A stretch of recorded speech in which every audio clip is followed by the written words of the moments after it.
The end of programming is within sight. I wish this were hyperbole. When I first started doing the research for this video, I had a very different idea of what the outcome was going to be. But after thinking through this so much, doing a bunch of research, I have come to the conclusion that programming as we know it is going to die. And I'm going to explain how I arrived at that reasoning, and I'm going to show you exactly why I think that way. So let's go through it. If you want to find the slides in this video, I'll drop them in the description below. And if you disagree with anything in the slides, please let me know in the comments. First, I want to give a shout out to Matt Welsh, who did an incredible talk called Large Language Models and the End of Programming. And if you haven't seen it, I'll link it in the description below. I definitely recommend checking it out. I was very inspired by it. I want to start with 3 things that I know to be true. First, coding is by far the best skill set that I ever learned. Now, I started my programming career back when I was in high school, and I was always obsessed with video games and computers, and I wanted to know how they worked. And the idea that I could build my own video game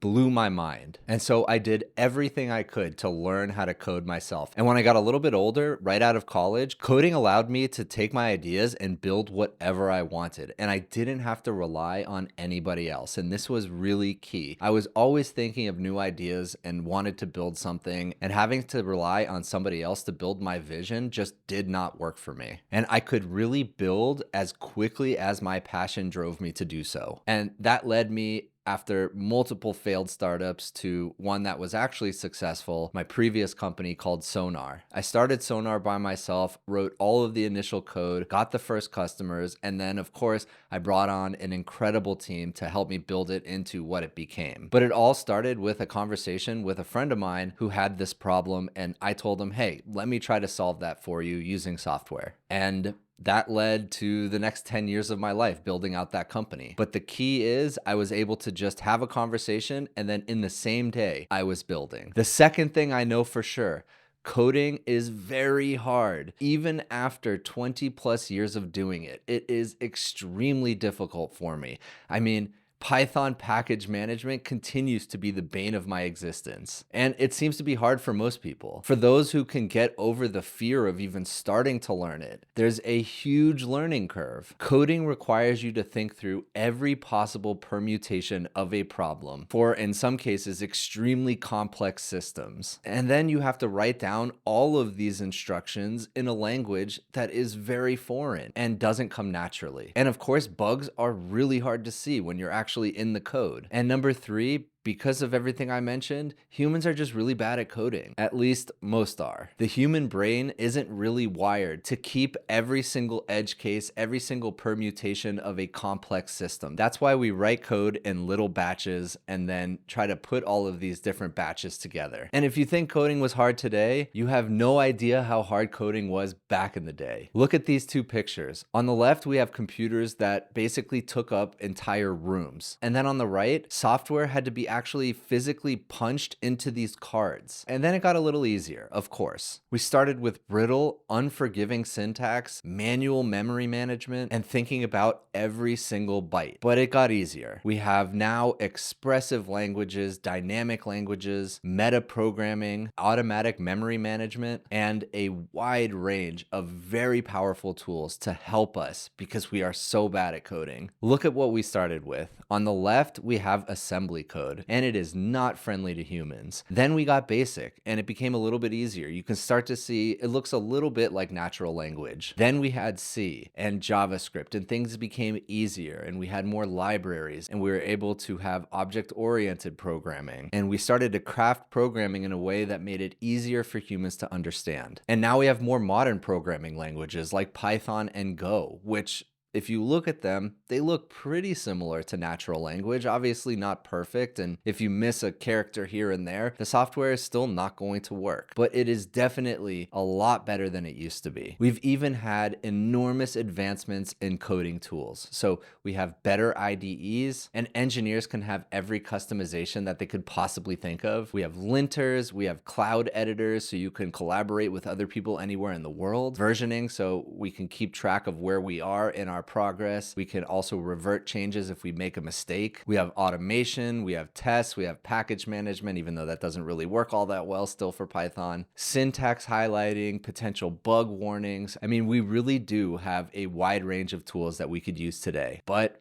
programming is still super hard. And then in 2022, GitHub Copilot changed everything. For $10 a month, you can have an AI assistant to help you write code. It was incredibly impressive right away. Just write a few words and it will complete entire methods for you. And there were enormous productivity gains from this, and better code was being written. I really cannot overstate how important GitHub Copilot is. And when we look back at the history of programming evolution, GitHub Copilot is going to be an inflection point. And Copilot is not just guessing at what you're writing. It's looking at the context of the file, the context of the entire code base. It truly is incredibly impressive. And in Matt Welsh's talk, he gives a great analogy. The way that GitHub Copilot changed programming pretty much overnight is analogous to if we had Pong and then all of a sudden a month later, Red Dead Redemption 2. Like that type of graphics evolution is essentially what we got with programming with GitHub Copilot. And there's a lot of reasons why GitHub Copilot had such a big productivity gain. And I can't imagine programming without it anymore. It allows me to stay in the zone of programming. So a day before Copilot came out, if I had to write some code and I wasn't sure how to write it, or I didn't know how to access a piece of data in a JSON object, I would go to Stack Overflow, I would Google it, I would try to figure it out, and it would take a lot of time. I would essentially leave my IDE, lose my train of thought, go figure it out, and then try to get back into the flow of coding. But now I don't have to do that. All I do is either type out what I want and it creates it for me,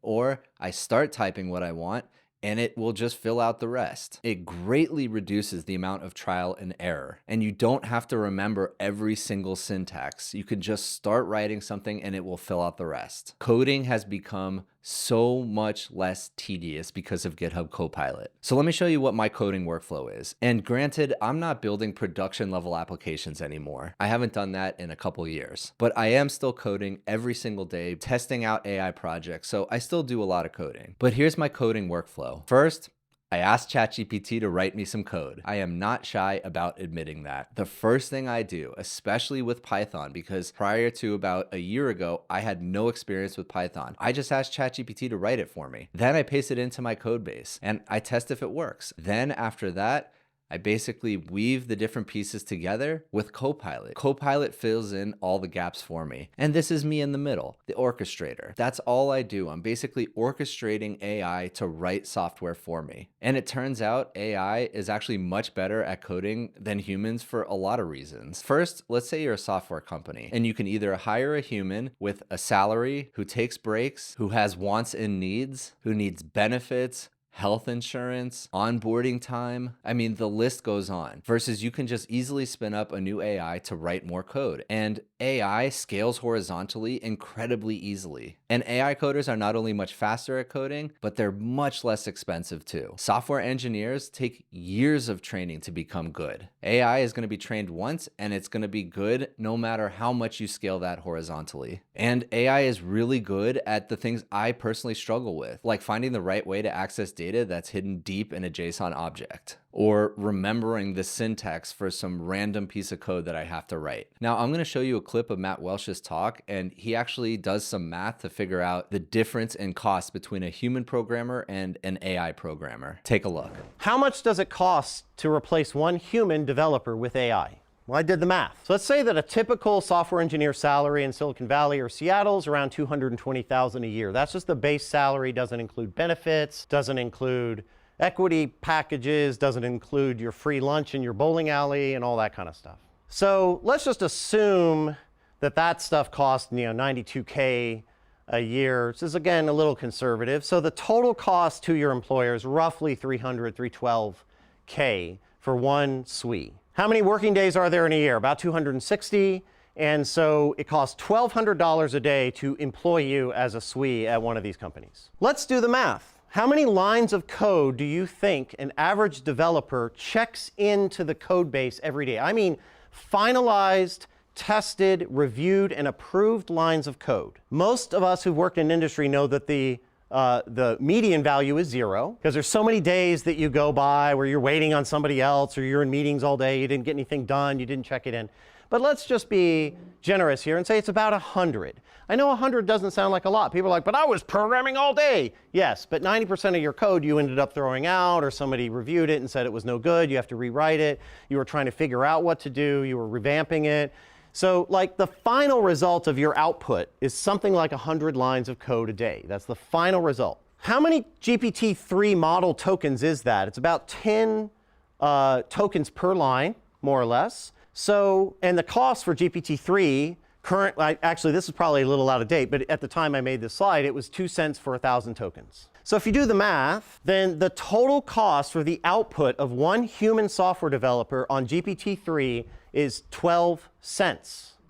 This is a factor of 10,000. This should scare us all, right? This suggests potentially a very large shift in our industry. Now, obviously, this is super rough math, and I think one thing that he missed is that he assumes that AI just needs to write code once and it'll just work. And that is just not the case. Especially when you have teams of agents, they're going to be working with each other and iterating on their own code. So I don't think the cost is as simple as he put it, but still, it's a good illustration of the exponential difference in cost between a human programmer and an AI programmer. But today, AI coding still has a lot of limitations. One of them is context window limitations. So how do you take huge code bases and allow a large language model to understand the entire code base all in one go? You can't simply copy the whole code base. You're just going to be limited by the token size. And also, even if you were able to fit an entire code base in a prompt, there's this thing called lost in the middle, where basically large language models can remember things at the beginning and at the end of prompts, but often struggle with remembering things in the middle. And right now, the biggest bottleneck for AI getting better is data. Companies don't want to share their code, and humans can only write so much code. But that's going to change, and I'll explain that in a minute. And last, large language models are often not up to date with the latest APIs and SDKs. And current solutions to fix that, like retrieval augmented generation and web crawling, are pretty brittle. But as I mentioned, it is getting better. And we're going to have this snowball effect, especially with data and synthetic data. So I mentioned the current bottleneck is data, but it's also compute. But I'm not even worried about compute. The compute bandwidth will grow, especially with all this investment in silicon. That is why NVIDIA is a massive company now. And the data will grow too. I've been talking a lot about synthetic data recently, and this is a great example. First, as humans are able to write more code with AI tools assisting them, all of that code can go back into models to train them to be better. And not only that, as AI writes code and at a much faster rate than a human ever could, all of that new code will go back into the model to make it better at coding. And so we do have this nice snowball effect. As everybody becomes more productive at coding and more code gets written, all of that code will be fed back into the AI models to make them better. And so there are a few solutions to the current limitations. One is code-based mapping or compression, basically taking massive code bases and mapping them using shorthand that large language models can understand. A project that I've reviewed that does this really well is called Aider, A-I-D-E-R,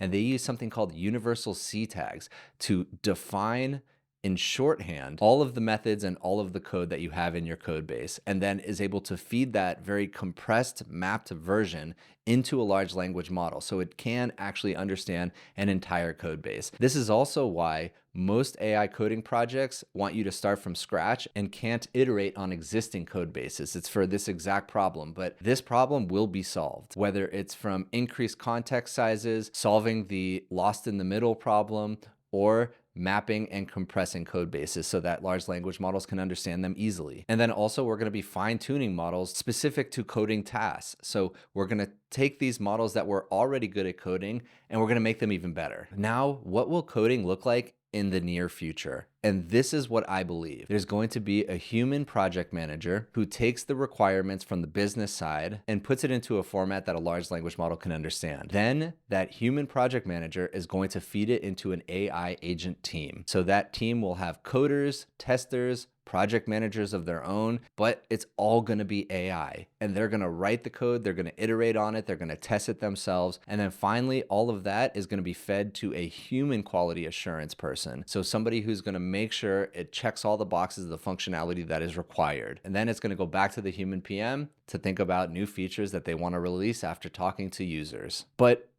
what's missing from this diagram? Can you see it already? There are no programmers. Well, no human programmers, that is. And it's true. In the near future, I don't think there's going to be human programmers on most projects. And I'll talk about what those timelines look like a little bit later. And don't believe me?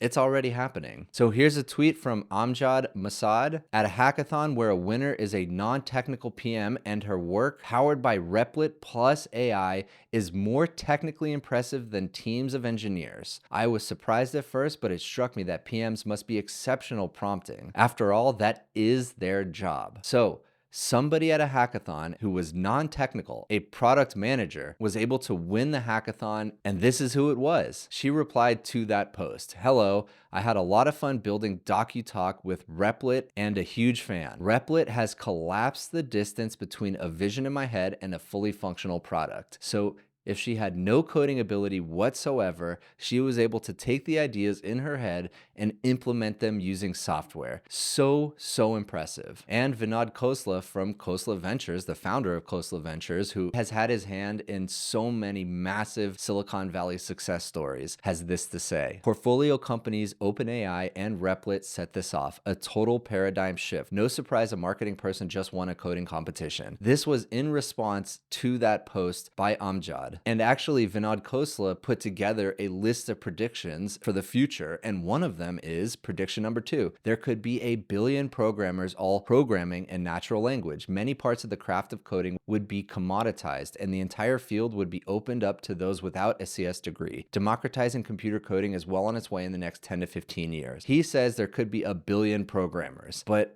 I don't even think we should call them programmers at that point, and I'll tell you why in a moment. Here's another one, Dr. Jim Fan. ChatGPT turns 1 today, a year that felt like a decade, and I just want to read the top bullet point. English as the hottest new programming language. Natural language. That is the future of programming. And the best part is anybody who speaks English could get computers to do exactly what they want. But it's not all rainbows and unicorns right now. There's still a lot of friction with using AI coding, some of which I've already touched on. And I thought this was such a funny meme. So days before OpenAI, developer coding 2 hours, developer debugging 6 hours. Then days after OpenAI, ChatGPT generates code in 5 minutes, developer debugging 24 hours. So this still does happen. It's not as bad as this, but this is funny, and I just wanted to show it to you. And Bindu Reddy had something to say about it as well. English is the new programming language, but it has its own challenges. Prompting is very brittle, so you change the prompt to accommodate one edge case and another will break. Very similar to how coding works today. And prompting is going to need versioning, testing, monitoring, and evaluation. And these are all tools that are just starting to be built right now. So I do believe in the short term and probably the midterm, humans need to be in the loop to just make sure the software is behaving exactly like expected. Here's an example that's available today. Take a look at this video. This is called Jarvis by McKay Wrigley. And all he does is speak about what he wants built, and the entire software stack is built for him. Run Jarvis. Yes? I need another Next app with Tailwind. One sec. You want me to create a new Next.js app with Tailwind CSS? Yes. One moment. What would you like the app to do? This time I want a basic social networking app, and it needs to have 3 things. It needs to have a profile creation form, it needs to have a profile viewer, and I also want a way to see all the users on the network. One sec. You want a basic social networking app that includes a profile creation page, a profile viewer, and a list of all the users.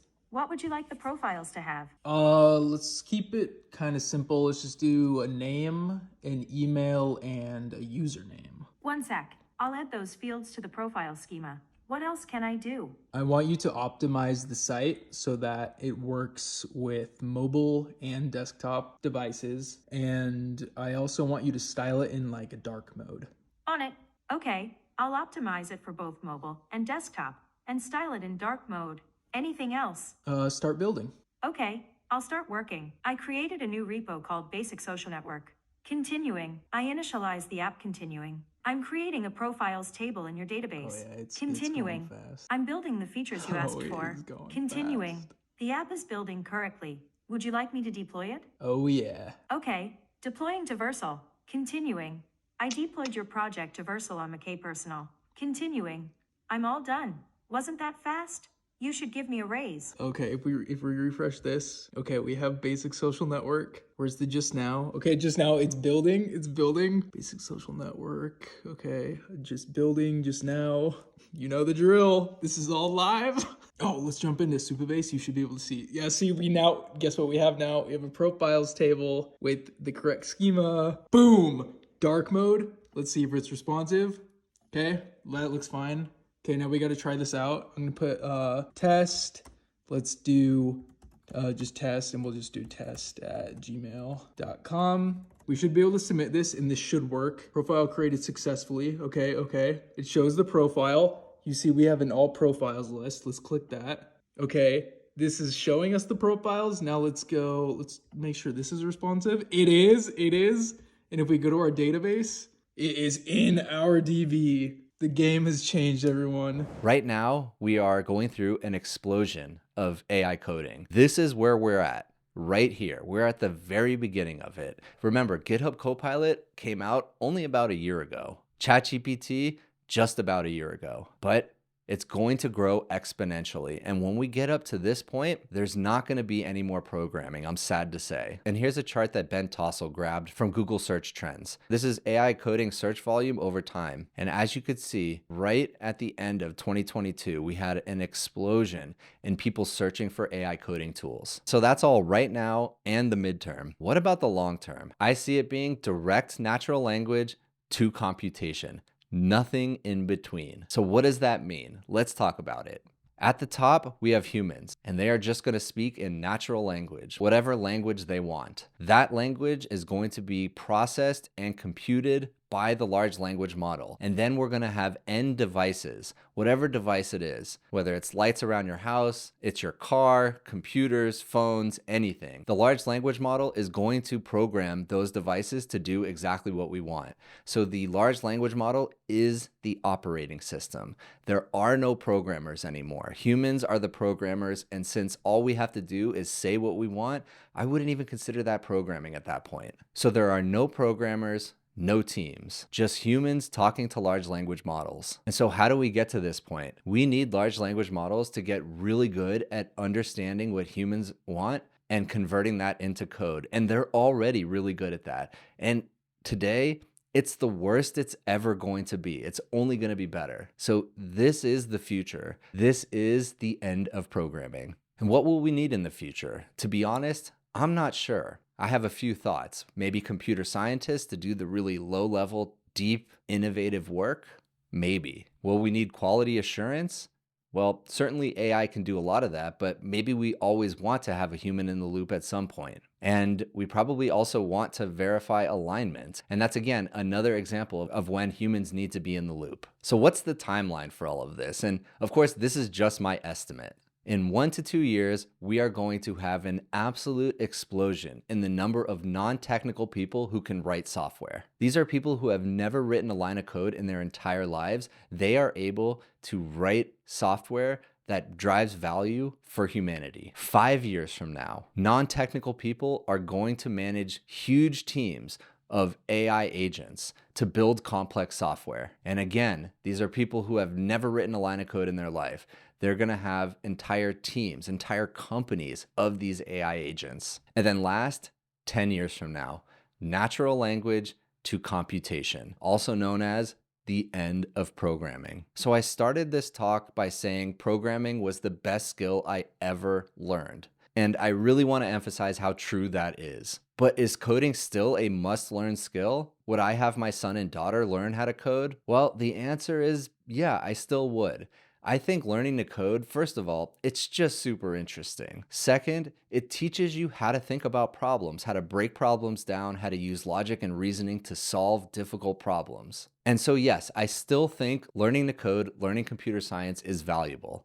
But what will become vastly more valuable in the very near future is learning how to work with AI to accomplish that coding. So thank you very much. And of course, I'm sorry. I love programming. I want to be clear about that. And it does make me sad to think about in the very near future, in my lifetime, there probably won't be a need for that skill set anymore. Let me know if you agree. Let me know if you disagree. Leave all your thoughts in the comments below. I am going to read them all and I'm going to respond to them. And if you liked this video, please consider giving a like and subscribe, and I'll see you in the next one.